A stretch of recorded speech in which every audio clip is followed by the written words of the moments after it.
મારા માટે ભારતથી એક સંત લેતા આવજે. જો આપને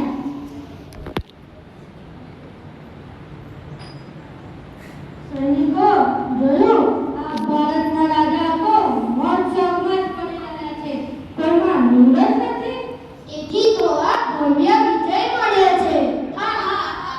અરે ભૂલી જ ગયો. ગુરુજીની આજ્ઞા છે કે કોઈ સારા સંત શોધી લાવો. આપણે તેમને સાથે લઈ જવાના છે.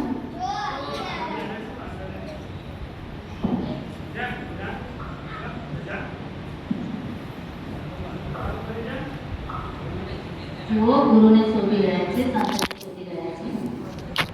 અરે ઓ ભાઈ, અહીં કોઈ સારા સંત ખરા? જુઓ, તે સામે સૂતા છે તે. ચાલો. આવો આવો, પાણી આપો.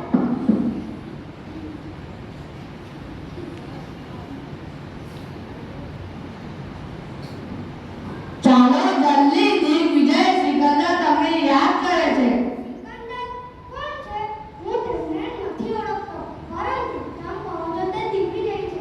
તેમને 5 ઇન્દ્રિય અને છઠ્ઠા મંત્ર વિજય કર્યો છે. તેમને વિજય કર્યો હશે તો હું આવવા તૈયાર છું.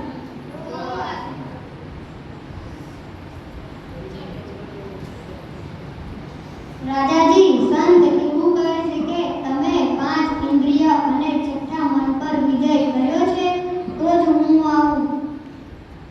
આવું પૂછનાર કોણ? આજ સુધી કોઈએ મને નથી પૂછ્યું. હું જાતે જ સંત પાસે જાઉં છું.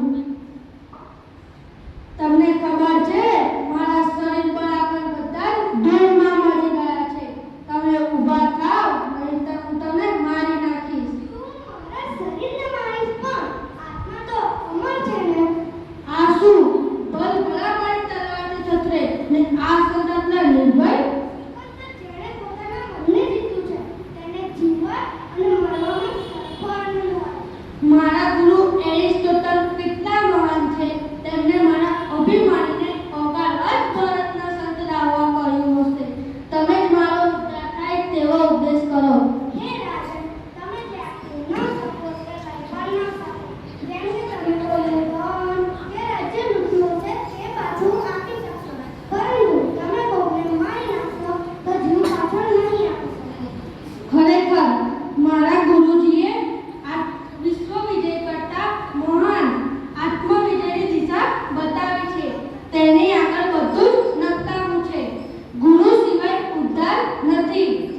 સૈનિકો, મારી અંતિમ યાત્રામાં હાથ ખુલ્લા અને ખાલી રાખજો. આમ સિકંદર સમજાવે છે, ખાલી હાથ આવ્યા અને ખાલી હાથ જવાના. આત્માની ઓળખમાં જ જીવનની સફળતા છે. તે ગુરુ જ કરાવી